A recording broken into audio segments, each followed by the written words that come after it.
She reminds me of a pot filled with the best Southern Sunday fixins, stirred with a wooden spoon stained red from the Kool-Aid mixes, served on terracotta dishes with a side of fried fishes, delicious, so warm and as your mama's kisses. Her position is akin to princesses with pride like Nala, proper lioness of all the things God authored. She's the apple of my iris and red wineness. Her fineness could unclog your sinus. Never met a sensation that left me so blushed. Heart racing, goosebumps in hot weather, scarf mittens in a sweater. I sweat her bread on my letters when she communicates, feels better. She speaks in measurements. A quarter cup of dark molasses, a pinch of cinnamon, an inch of sassiness, a couple $100 bills for frills. Her words are covered in the richest daffodils. That's little sprouts of sunshine that everybody loves, like Roy Ayers. Her being is major. Wedding cake layered with my action figure at ease at the top, holding her palm like tropic trees, and fell coconuts at the bottom like the yes or no options on the do you like me notes I sent to she. I was plotting how to plant that perfect seed until it grows into our own poetries. That tornado breeze, your tree leaves like Pocahontas colors of the wind, spins my whole world. Diamonds and pearls wrapped you in magnificent swirl. Quite the sight for the source of eyes, and I've been having a staring contest with the sun for my whole life. Prepping me to look at you, I've been glued to things that warm and soothe for many moons, perhaps since my mother's womb. Soon, having the honor to be one with you.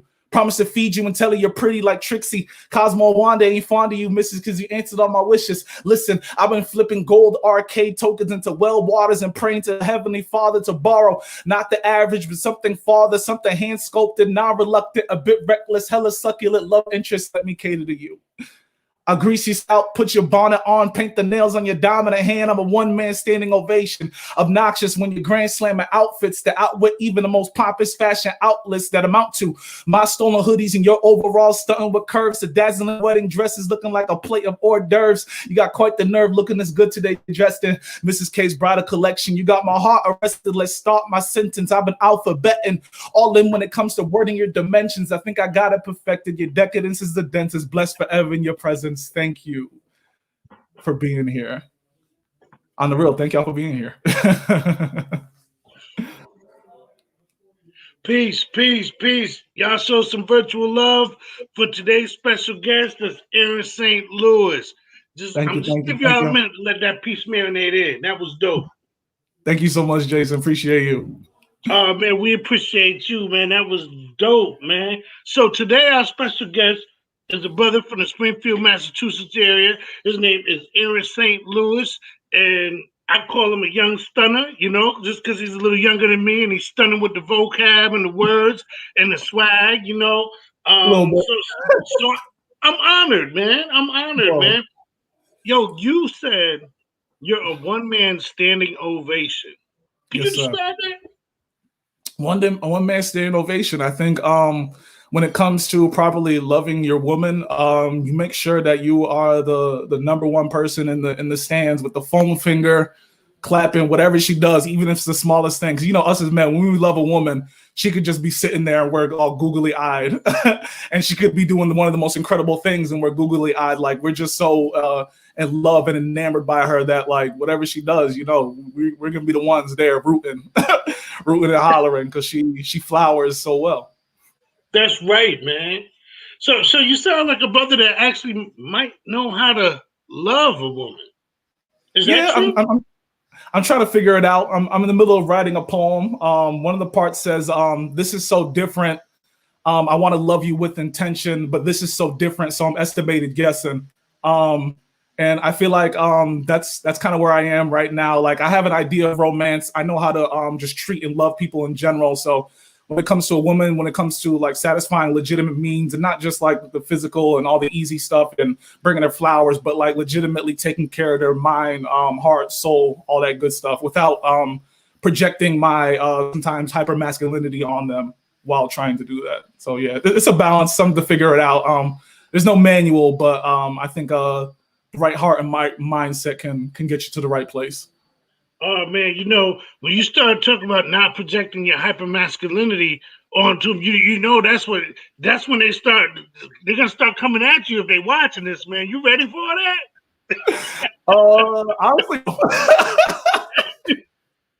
Honestly, no. And I actually have a poem that I want to share with you guys a little later on, a little bit about that. But yeah, When you come to realize that sometimes trying to be too strong and too present in your manliness can be destructive as well as self-destructive. It's a good thing to learn. Mm, mm. You know, you said something that really caught my eye, or my ear, because I was getting ready to ask you about love and the importance of love in today's society and this and that. But you said you know how to treat people in general, and Mm-hmm. I think that's like a core fundamental. Like before we can talk about loving someone, like do you know? Can you elaborate on that a little bit? Just about the importance of treating people right in general? Like, where does that bring you? Most definitely. I guess I'm going to reference another unfinished poem where I say, and it's a flip on a common saying. It takes a city to raise a civilian. Um, that community is so necessary that me connecting with other men, me knowing how to treat a woman platonically in a healthy manner, support her in what she does and support her in her relationships. I think it's so necessary that, and excuse me if I ramble, I start rambling sometimes.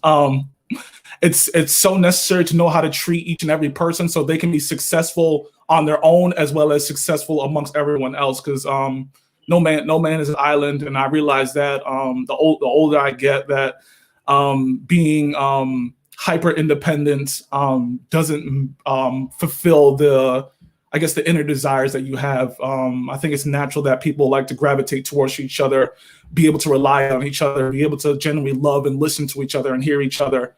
I believe that's very, very important. If you're able to set that foundation for yourself when you relate to everybody else in your community, it's going to be that much easier, and I guess less of for lack of a better term, a culture shock, or I could say a love shock, when you try to do it for one individual person.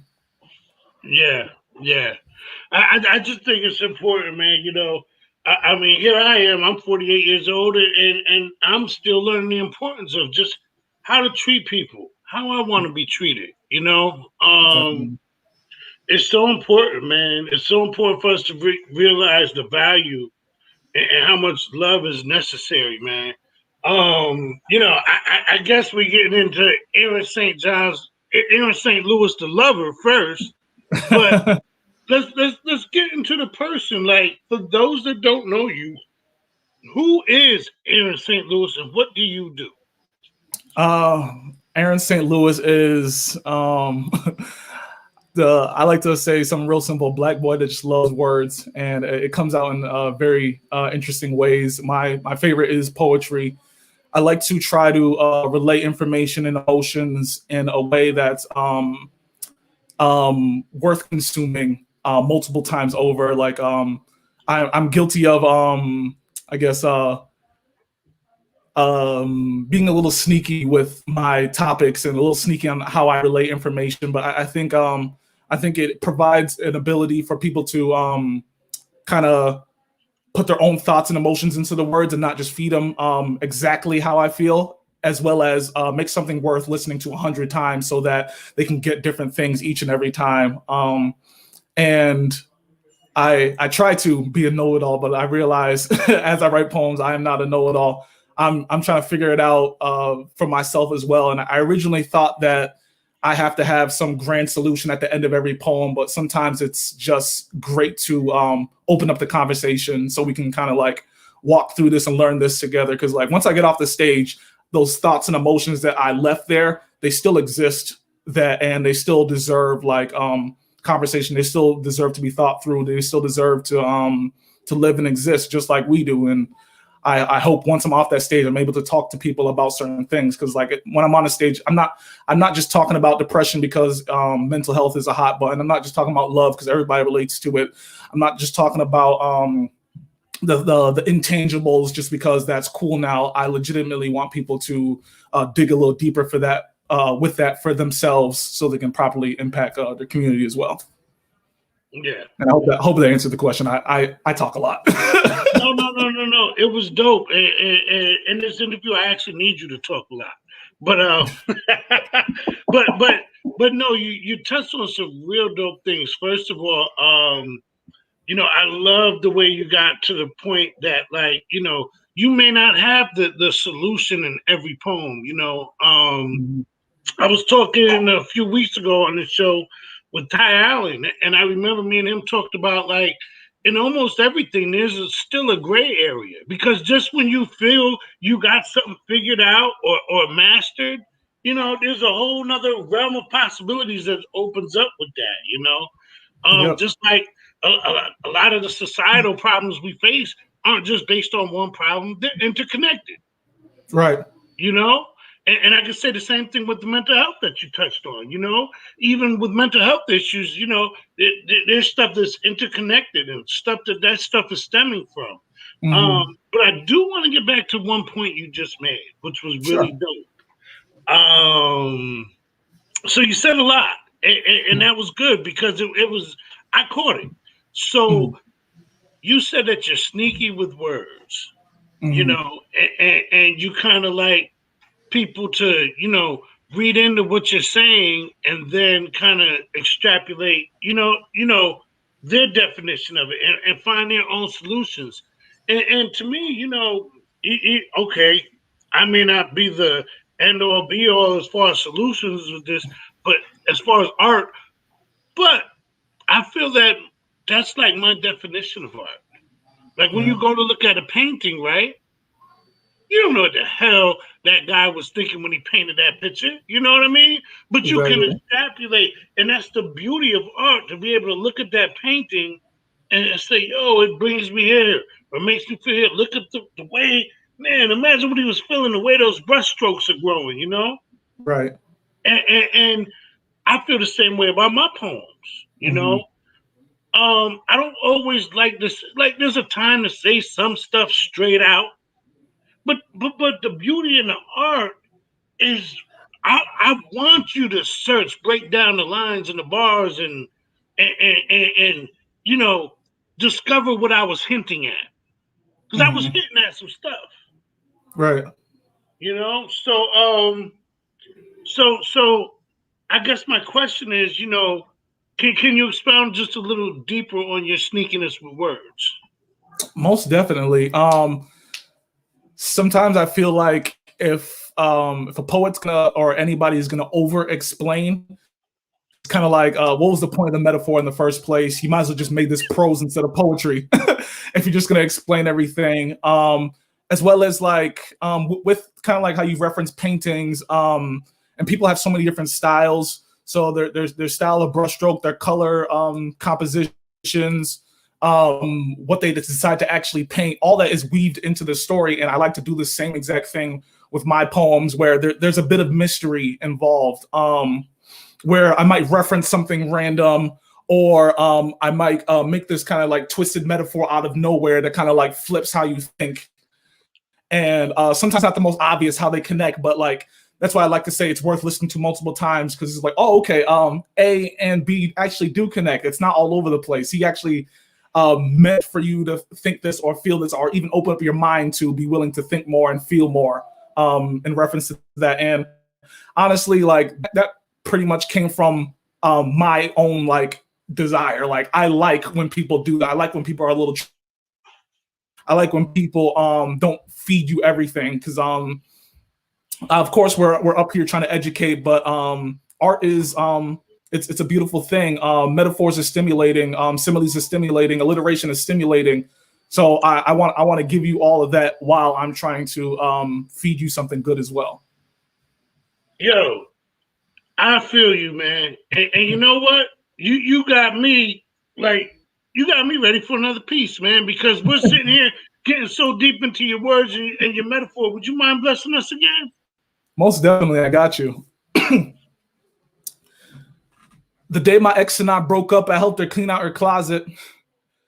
Double entendre, my Papa Toby, boy, you a fountain. Leave places better than where you found them. Just change places to persons, they all nouns, and need a love drowning, quite astounded. But now I'm conversing with Christ on how to continue. I gave her my strength, now I'm low on sinew. Muscle memory was how I lived, dude, but now there's things I need to think through.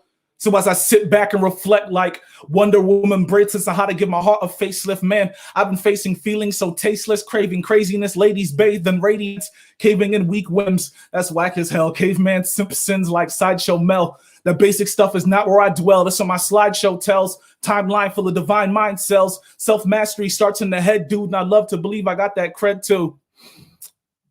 I don't. I'm still haunted by eye misuse and breasted beauties of brown hues, coconut oil and perfume soothe that carry me away like the scent of food in cartoons. That incentive turning M'Baku into a baboon, shackling you with the desire to harm you. They chain mails and claim it's armor, and I don't believe in karma. You reap what you sow, though. My garden's been sprouting monsters, thorns as fangs, nooses from the vines, wild petals as hands strangling my inner child. Self-prescription sin defiled. I think God misplaced my subscription file, so now I'm an autopilot, but my turbulent skies is disguised as blue vibrance, making sure my clothes are the flies to hide my mind riot. I don't feel good, but as a man, I fight this with silence.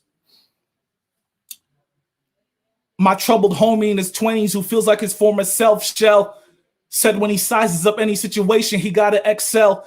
Said he can't use millennial mediums to get through because the chronic smoking crystals won't die with you. Gotta do what's right for yourself and be proud of who you turn to, and never basing on other people even your homies will turn to. Some prudes, some poppers, some paupers, and some covered in purple. Regardless, every team got a juke. Christ was the stencil and still couldn't draw a perfect circle. That's fear and it'll hurt you. Freeze your bones, I ain't lying. The fear of the unknown petrifying. Literally turn you to stone. Medusa zone, stagnant, siphon-sided life through a funnel cone. Tunnel vision, going through life, missing the scenic scenes. Caught up in your own nightmarish daydreams. That ringing in your ear is misfortune screams, meaning you ain't free. Personally leaving me, feeling belittling, living in misery. No one's hearing me. Always angry because it's the only emotion taken seriously. Manhood a mystery, hood men a bit blistery. Cut whatever you touch. Hella Edward scissory, embedded soul sucking his dark magic wizardry, trying to be one with infinity, but lack keeps on convincing me that this tint skin I'm living in left me branded, underhanded, worth mismanaged, goods damaged, damned kid, fetishizing famine as dominant as a left hand. Ugh. Thank God I'm left-handed. And it's silly, but it's those little life ironies that keep me going. Keeps me getting better. My raison d'etre is to raise dead embers and douse anything that creeps around my temper. Trying to master being strong and gentle and never in a stupor. I'm the God-tutored crown ruler, then measure up to the meters driven from my days of depression, riding the bus. B7, now there's no more stops requested. Period, my only punctuation is commas invested.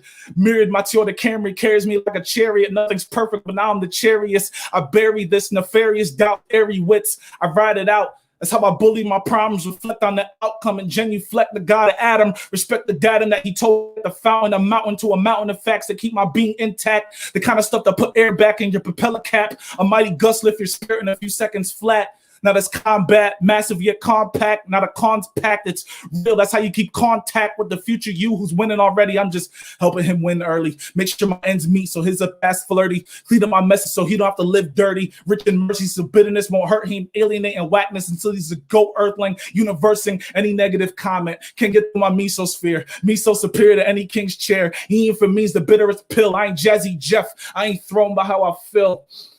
My wealth too...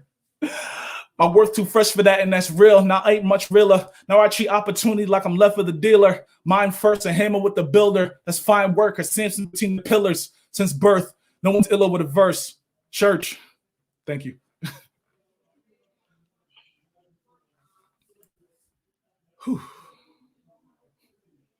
JaSun, you there? Oh, there we go. Dope. Okay, so we're going to top that piece up. Chop that up. So, yo, the wordplay is incredulous. Thank you. Yo, that's my combination of incredible and ridiculous. You know what I'm saying? I'm fired.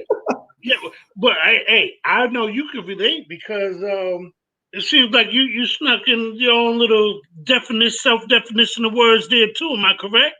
Yeah, I like to break down the words and use them for whatever I want. Yo, I appreciate that, bro. Thank you. I appreciate that, bro, because we could do that. You know what I mean? Most definitely. Who better than us, right? Exactly. Like they honor Shakespeare for doing. Why can't I do it? I'm trying to tell you. Hallelujah. but listen. So okay. So that's dope. I appreciate that. First of all, I just want to ask you, what was your motivation for that poem, and what exactly was it about? So that poem's called Metal, Mettle, which is somebody's ability to withstand difficult situations with a lot of resilience or spirit. And I wrote that pretty much like how I said in the beginning. The day my ex and I broke up, I helped her clean out her closet. Double entendre. That's literally like true life. I helped her clean out her closet that day, as well as a double entendre. When people say to help you clean out your closet, you help them get through kind of the skeletons. And I was in that relationship for a long time. And after that, I kind of felt like how I say, my life was muscle memory. I was so used to just like going to work, being good to her, et cetera, et cetera. But after that, like got cut off, I'm like, yo, what do I do with myself? I gotta, I had this hole in my heart for a woman, and I'm the one who broke up with her. So like, it was good for me to do that. But at the end of the day, that was still like fulfilling a need, fulfilling one of the woman-shaped holes men have, or a lot of people have, in terms of just their own personal needs.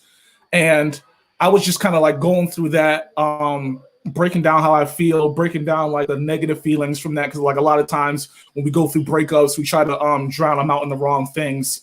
In my case, just like attention from other women, trying to just kind of like force myself to feel better, as well as I use the reference or say that self-prescription send the file. I think God misplaced my subscription file. So I'm having trouble connecting with God during that time, just because like I'm so just like caught up on trying to feel better in like the worst ways.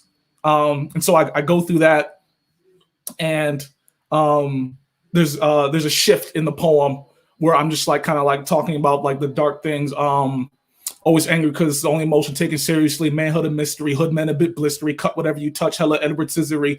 And I do the flip where I say dominant as a left hand, but thank God I'm left-handed. So it's kind of like I call it like the beautiful twisted irony of life. Like sometimes the things that you didn't feel good about yourself, but things that are just so different from what's normal. Those are the things that kind of provide you with some extra personhood, provide you with a little bit of push to keep you going. That like, hey, I'm different, but it's still good. It's great. God made me this way for a reason, and I'm gonna be different. I'm gonna be excellent at it. And just kind of using that to like uplift myself until I got to an actual better place where I can go on without having to find personhood in a relationship, or personhood in trying to please a woman, or personhood in trying to be occupied. That's dope. One of the lines what I gravitated to was like not in the beginning, but in the first half, you were like self mastery. People say that self mastery begins in the mental, and I like to believe I mastered it. You paused. I don't. Now, I don't know if I got that word for word. Did I do good? Oh, you're almost there. Self mastery's in the head, dude, and I love to believe I got that cred too. I don't. Right. Yeah, that was dope. The pause, and I don't. You know what I mean? And that just brings the realness, the honesty. You know what I mean about it. And then you left yourself room to grow in the rest of the poem. Right. You know what I mean? It showed the resilience. It showed the, heck of creative piece, man. Thank you. So a couple of words I noticed that you book gave life to, or should I say you birthed? The Edward Scissory. And I think that because we all know, and it went along with the metaphor that you were saying, and of course we know it's Edward Scissorhands, and you know what I'm saying, and you just gave it that hood twist, you know what I mean, that you just swagged it out a little bit, a little bit. Yeah. So could you? I know you just said that stanza, but could you repeat that stanza again? Sure. Always angry because the only emotion taken seriously. Manhood a mystery. Hood men a bit blistery. Cut whatever you touch. Hella Edward Scissory. Word. I like that. I always appreciate a little swag on something, or a little adobo on my food, or you know what I mean? Like I need that, you know what I mean? I need that mojo, baby.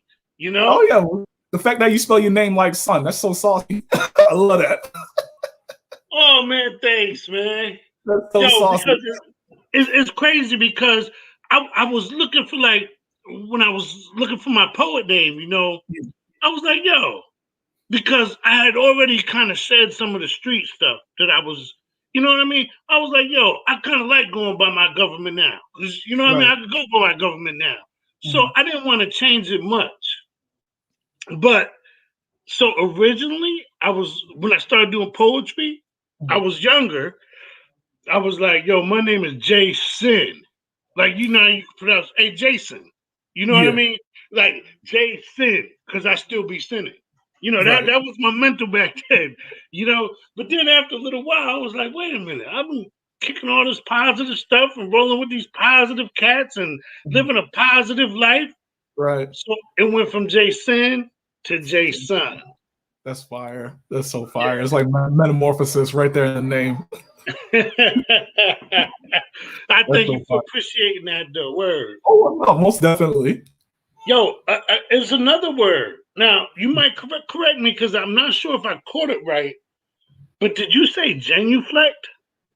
Yes. You said genuflect. Now, can I try to break that down? Sure. I could take a shot at it? Okay. Genuflect.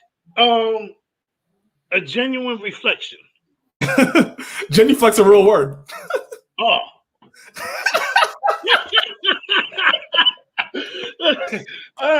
Yeah. Okay. Give it to me. Give it to me then. Give it to me. Let's do this. Genuflect, the god of Adam, respect the dad, and then he told me at the fountain. Genuflect is pretty much, and I might butcher this definition. I haven't looked it up in forever. But genuflect is usually when you show honor or respect or pay attention to higher power. So I genuflect the god of Adam, respect the dad, and then he told me at the fountain, a mountain to a mountain of facts. Yeah. So basically, a genuine reflection. Yeah. Look, I had to do it. I had to try to, that's a dope flip. It's a dope flip. I'm not mad at it. Yeah. No, you can't be playing with us poets, man. You know what I'm saying? Like, we there. Oh, yeah. Using all the tools in the tool belt. Like, don't give me a word. Word. So I appreciate the vocab, too. You know what I mean? That's pretty dope.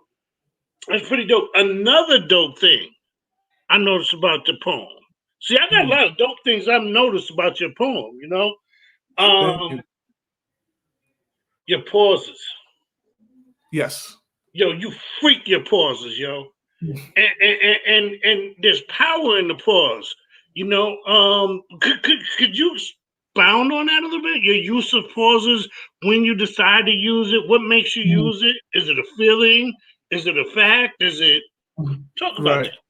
I think it's funny because of my style, I'm very rapper-ish. So sometimes I just kind of keep on going. So my pauses, like you said, my pauses can seem very abrupt because like other times I'm like just going, then I just pause. I do that because like even though like you're not reading spoken word, I try to kind of give like, hey, this is a stanza. This is a thought, this is a feeling. The next part is gonna bridge off that thought and the feeling, but this one can kind of stand alone. This is like a certain corner of my brain, and of course you only got one brain, but when you jump from one stanza to the other, it's slightly different from what you were talking about before, but they're still connected.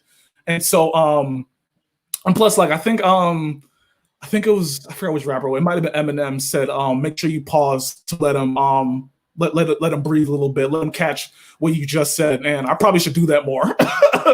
But for this poem, I just really wanted to have like abrupt pauses because especially like in the middle where I do like kind of the flip, I kind of leave them on this cliffhanger, like where do I go from here? Like I broke down everything negative, how I feel defeated.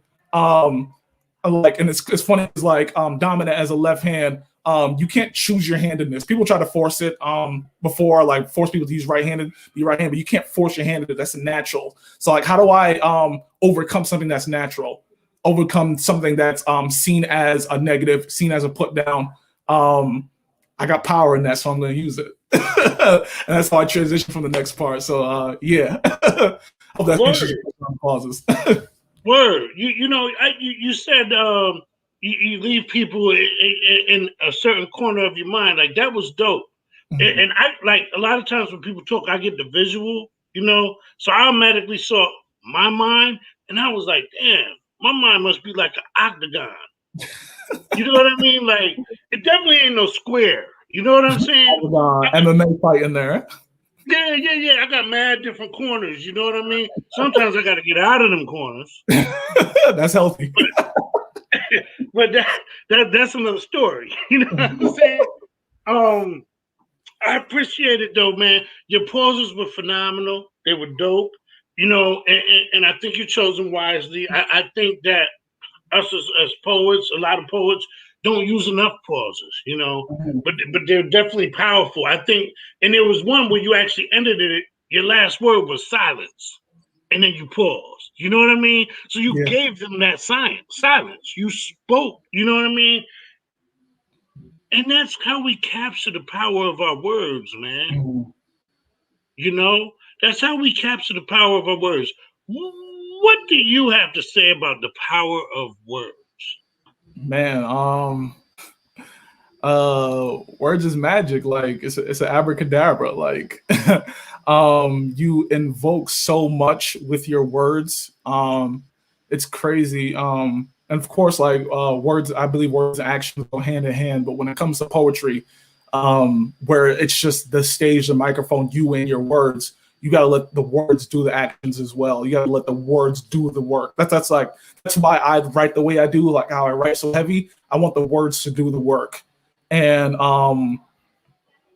people hold on to things, and it's crazy because like there's times where I would recite a poem somewhere and maybe just like leave, just because like I'm tired, I gotta go to work in the morning, and then like I would see somebody weeks later who I didn't even know was there, and they would reference one of my parts and like say like that was crazy, that stayed with me. And the funny thing is sometimes it's like the lines you didn't even like think anybody would like pay attention to. It wasn't like the hard hitter line where you pause after. It was kind of just like one of those lines you snuck in the middle. But that's the power of words. Like you try to put the power in certain parts, but the words have powers on their own, and people will grasp onto them. People will feel them. It'll be carried by people, and I hope it applies some comfort and understanding for them. So yeah, that's words for me. They're beautiful things. I love them. I respect that, man. You're very well spoken, man. Or it's funny because I can just dig so many things you're saying, man. The first thing you said about the power of words was abracadabra. Mm-hmm. And I dig that. How do you put words together? You spell them, right? Mm-hmm. You have to use letters to spell words, right? I see where you're going at. Yeah. Finish it off for me, bro. Yeah, you spell them. You got to cast that magic. You casting a spell. You know what I'm saying? And it's deep like that, man. So that's dope. So another thing I noticed about your poem is when you spit. Actually, I kind of noticed from talking to you beforehand, you smile a lot. I was waiting for the smile, but okay. Sorry. Okay, it didn't happen like that. But you smile like while you're spitting. You were buffering for a second, so I missed some stuff. Oh, I said one thing I noticed about when you performed your poem, and also before that, talking to you before the show even started, you smile a lot. Oh yeah. So do you smile all the time when you perform? I'm not sure. I don't get usually the chance to look at myself. Maybe. I guess it depends on the content, the topic. Just because like I said, I like to let the words do all the work, but there's the power in tone, there's a power in timing, and there's a power in expression. So if something's a little tongue in cheek, I might like to smile or smirk a little bit, look to the side. So maybe I have to. I'll have to ask the audience. I'm not even sure. Well, okay, as an audience member, right? Mm. As an audience member, I felt like you was digging your stuff so much that actually some of the stuff you was saying was making you smile. You was like, "Word, like that's dope, like this." You know what I mean? And you know what they say, like they say, so the eyes are the window of the soul, right? True indeed. But I believe that the smile is the reflection of the soul. You know what I Mm. mean? Yeah. And I really believe that, man. Mhm.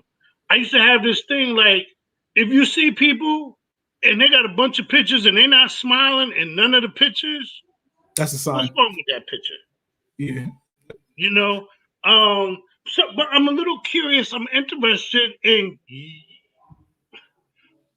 what got you to this point in your life to bring that smile?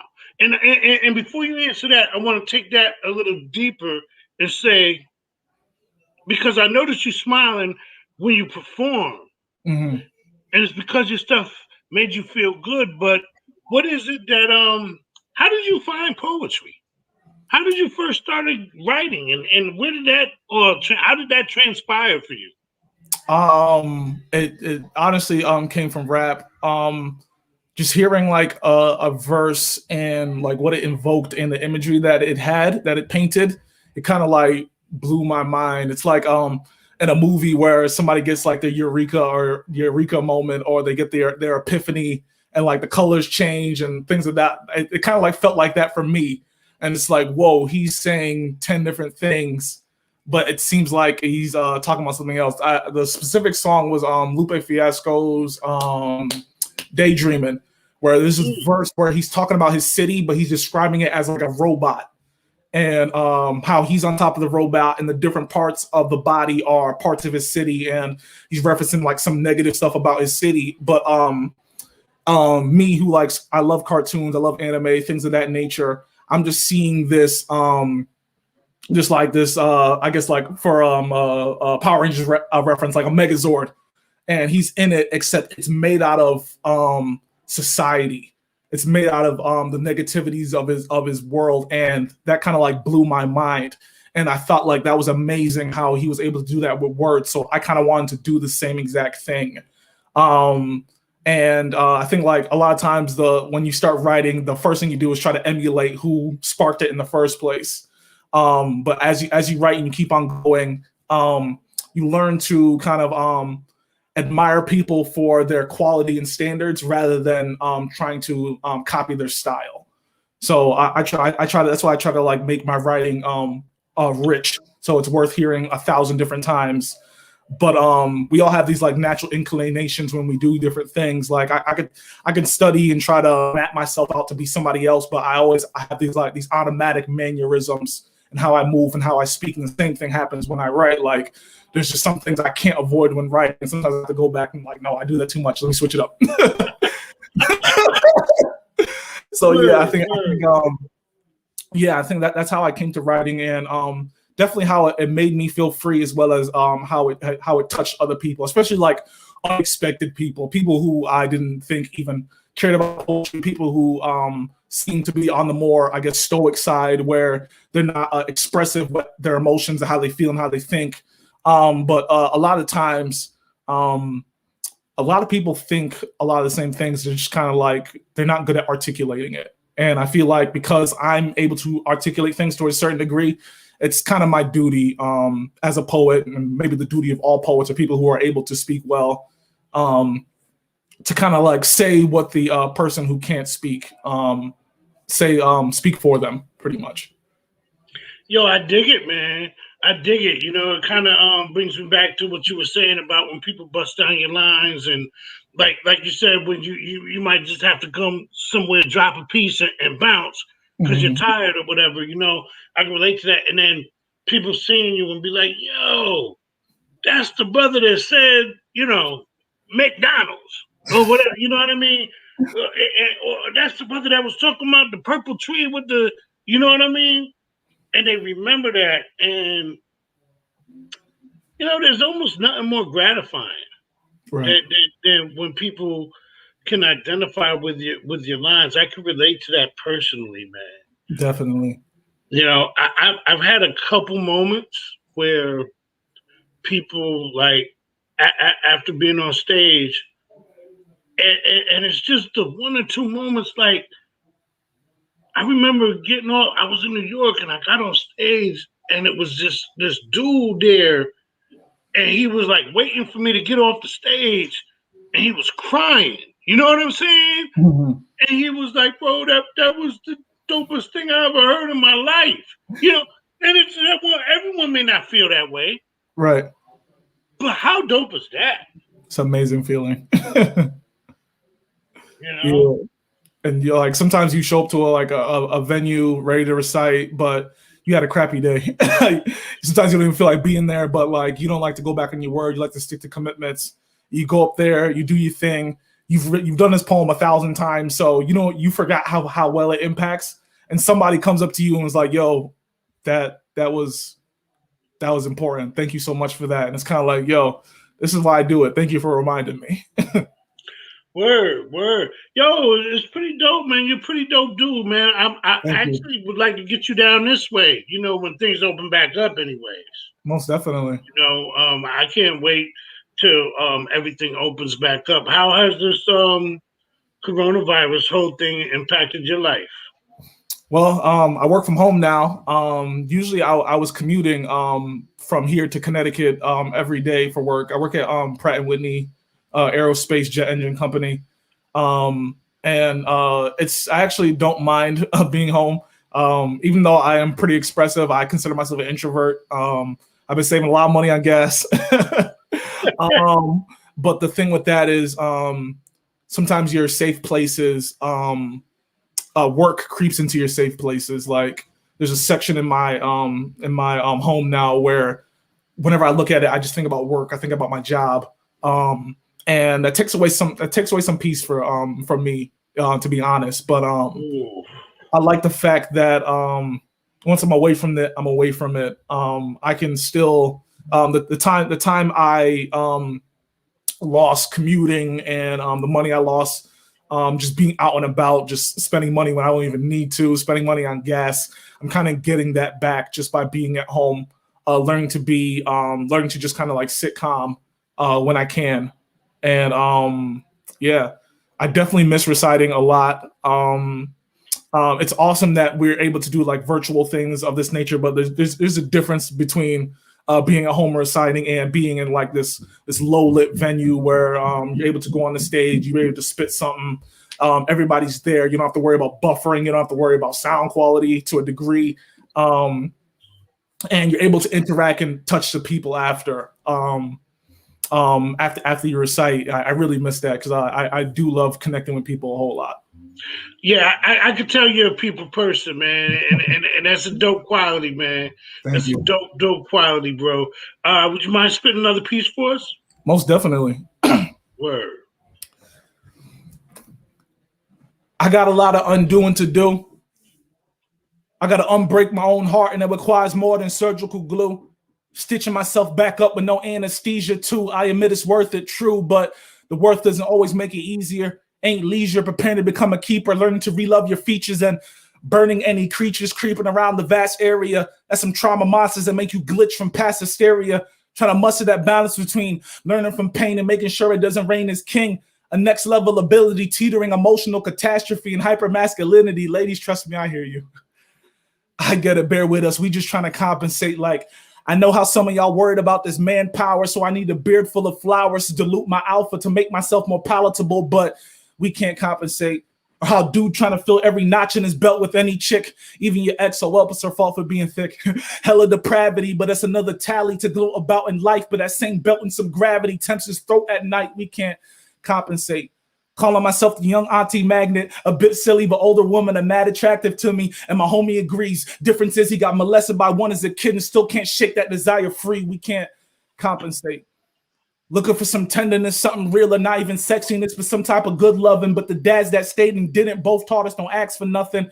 And no budging when it comes to tragedy. Uncles calling you weak for crying in front of your family like a clenched fist and revered bicep raise your manliness stats, but using them to beat a woman is the opposite of that. So why would beating up yourself be a different fact? Can't compensate for emotional intelligence. That natural selection's hell of a weapon. It's a dagger in your back you just can't reach, so you live with it feeling incomplete until you bleed to death. That's why grandpa's soul's been closed since his brother died 30 years ago. Grandmama broken because his touch has gone cold. Daddy thought that's just how manliness go. Now son always somber, can articulate his feelings even if he wanted. That's passed down through the family like a regalia. That's regular, feeling each other familiar, no longer peculiar. The kind of stuff that'll slowly kill you. Listen, monetary provisions proven to be a love insufficient, yet that's how we gloat, thinking it's excellent. Rich has been the mission, but money ain't the antidote. Will and Testament sounding the same as a suicide note. I leave you. I leave you. I leave you. That's only beneficial to beneficiaries, leaving our sons a full wallet and empty obituary that'll shrivel your bollocks. That spiritual debt is very scary. Castrated is what I call it. We can't compensate. Thank you.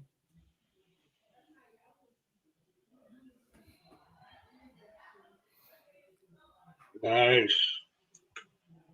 Nice. Thank you. Talk about the I leave you repetition. Yeah.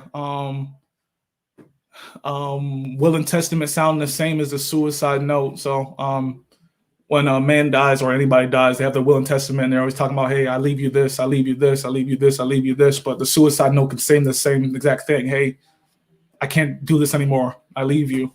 And the repetition, obviously, for the will and testament, because you're talking to multiple people, but the suicide note to kind of give it like this haunting feeling, kind of like something that gets stuck in your mind and just repeats to you over and over again. So yeah, I leave you. And it's only beneficial to beneficiaries. Like I'm dead, I'm gone.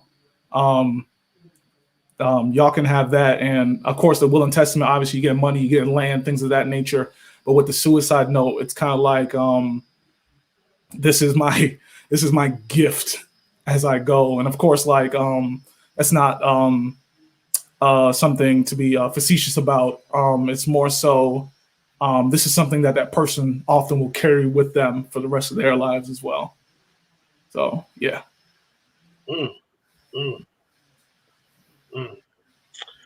I like.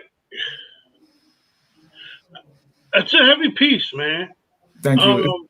It's part of this series I'm writing. Hopefully, I need to memorize it, but that's not the first part. That's actually the third part of the series. But that's the first part I memorized. But sorry to cut you off. Go ahead. No, dope. Seemed like it was heavy to you. Definitely. Yeah. Thankfully, I have this poem's it's shorter than most of my stuff. This one's like 2 minutes and change.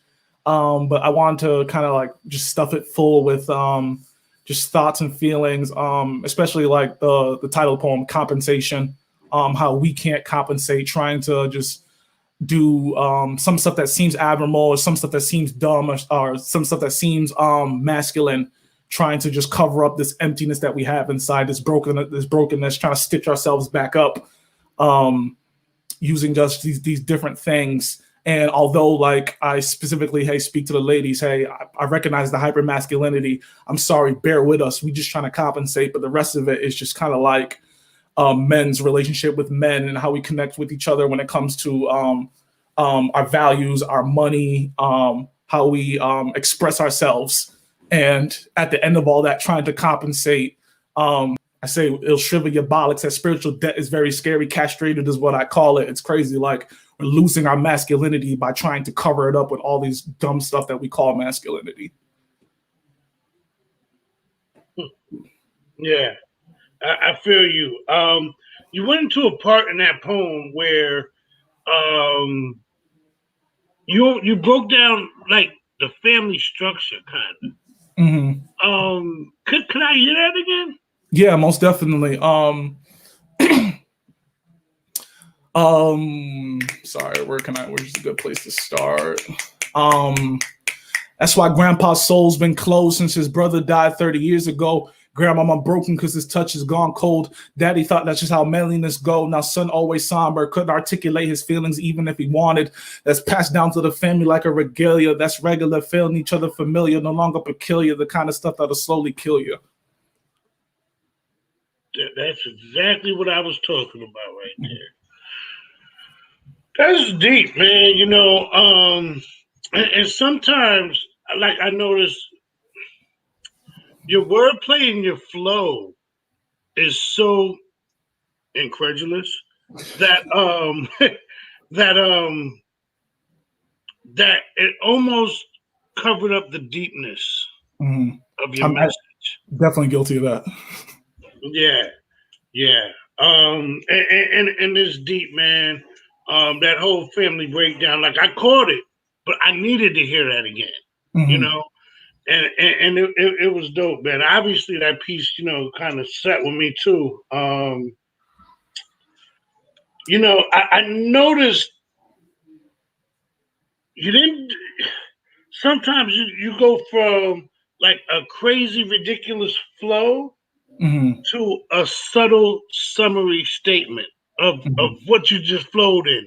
And it's kind of dope the way you transition it, because you'll be like, ha da da ha da da ha da da ha ba ba ba ba ba.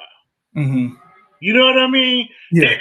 And I think that kind of covers what we're saying. Like if you could do that and then give it to us, you know what I mean? Just in that one statement where it just all makes sense. Yeah. You know, that's definitely a tribute to your talent, man. Thank you very much for listening. Yeah, I try. You know, I also noticed, in just about all your pieces, it seems that you have a pretty high regard for women. Yeah, that's a necessity. Love woman beyond romantic and like just the usual attraction, all that good stuff. Like all that's amazing. Women are beautiful, but like who they are in their essence and the necessity for us to protect them and take care of them and listen to them. I believe that helps make you a better man. Yeah. See, my problem with women is, you know, it's like I gotta just beat them off of me. Like I ride around, I got a baseball bat and a chain. You know what I'm saying? In the car. Because they just be coming. No, I'm sorry, babe. I'm sorry, babe. Okay, yeah. Okay, that may not necessarily be true. But in one of them octagon corners in my mind, you know, it's a little fantasy. But it's definitely not. Look, okay, I'm about to get in more trouble. Because my bay is right now the room. But you know, just a little fun with it. But because I have a tremendous respect for women and men, but I just like you to expound a little bit on where you get your respect and how you actually really feel about women. Most definitely. I obviously recognize the disparity and the division that's often brought up between men and women. It seems like we're always against each other, or trying to one up each other, or trying to prove the other one wrong to kind of like give ourselves our own value. But like, I believe our value is intrinsic, so I don't have to put you down to try to bring myself up, as well as just learning to listen. Like men and women are wired differently.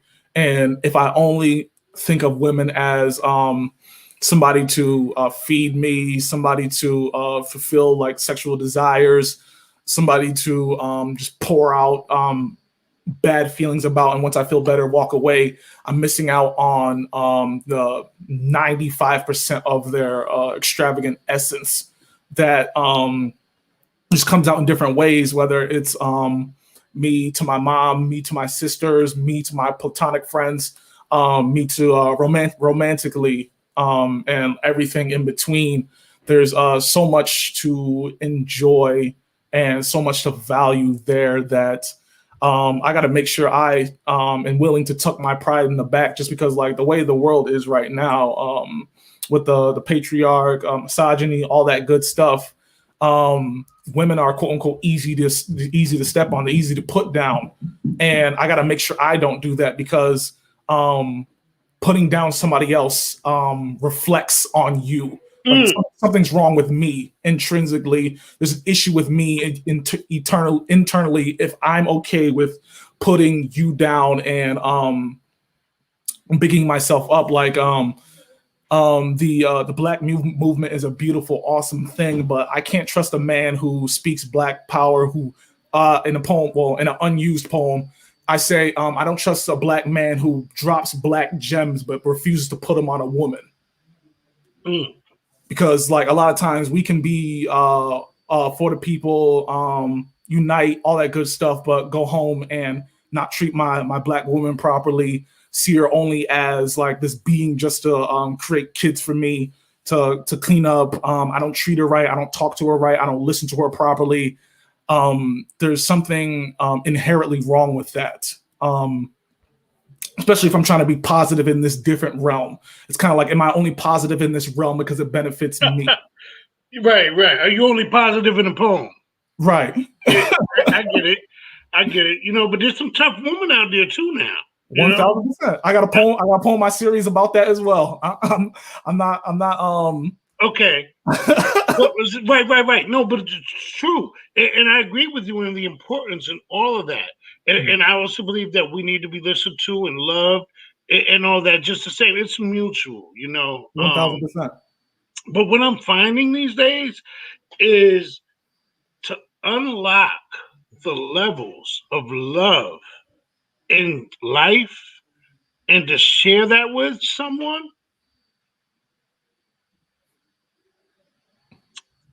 There's nothing better. 1,000%. Everybody's thinking about the destination, but the journey is so freeing and so eye-opening as well. Just being able to get there, fighting through the traumas and our natural inclination to kind of like hold in our vulnerable parts and pieces. But once you're able to do that and trust somebody with some of your deeper thoughts and emotions, and it doesn't backfire, and they're able to reciprocate that as well, it reaches this level of just like I call it like a eureka moment. Like, okay, this makes sense. This is what people talk about when they talk about love, when they paint love in like those old songs where love sounds like the greatest thing in the universe. Once we get to that point where there's just this vulnerability and actually knowing somebody and understanding them and still loving them on top of that, that's where it's kind of like the love you despite the mess, and that's how you know it's real kind of love. Dope. Well, we're starting to wind down now. This hours just flew by, man. I feel like the conversation was really dope, man. The poems are really dope. Thank you. Yeah, it is. Is there particularly any last piece that you'd like to leave us with, or? That previous piece is what I wanted to leave you guys with. But if you guys want another one, I can dig in the pocket, see what I got. You know what? I think that previous piece was really dope. And I'm all for intention, you know. Let's leave it right there. How about any last thoughts that you'd like to share with the audience? Anything that you'd like to leave us all with? If there was one thing that Aaron St. Louis could leave us with in this world, what would that be? Don't be afraid to take your time because you're someone worth being. Did you say because you're someone worth being or meeting? Being. But both works. You are somebody worth meeting as well. Yeah. Because I'm trying to meet myself now. You know what I mean? Like we've been kind of missing each other, you know, at different intervals, but we're catching up now, and it's kind of dope. Most definitely. And then we can be, you know. Most definitely. I'm reading a book right now called The Art of Being and Becoming. That sounds fire. Oh my God, it's fire. It's so fire. Like I gotta catch myself rereading a chapter. You know what I mean? I know it. Yeah. It's one of them type of things, man. And so it also seems like the type of book I'll never be finished with. And called The Art of Being and Becoming. Art I of can't Being. pronounce the author's name. That's fine. I'm gonna write it down. Yeah. So if you could just give us that statement one more again, because I thought it was dope. Most definitely. Don't be afraid to give yourself time because you are someone worth being. Mm. Aaron St. Louis, y'all. Aaron St. Louis. Show him some love. Where can they find you? What platforms can they find you on? Currently on Facebook and Instagram. Instagram, I am a Joe Saint, AJoeSaint. On Facebook, Aaron St. Louis. I hope to have more content going, like for this series that I'm writing. I want videos for them. I have like book ideas. I have short poem ideas. Just because like writing comes in different forms, poetry comes in different forms, and sometimes you don't have 2 minutes, sometimes you don't have 4 minutes, sometimes you don't have 6 minutes. To putting out a short poem everybody too as well.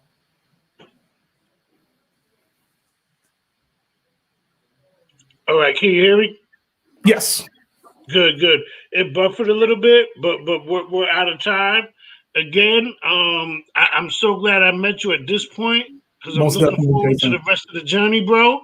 And we'll be in touch. Again, y'all, Aaron St. Louis, dope brother. Check him out. Peace. Peace and much love to y'all. Appreciate you, Jason.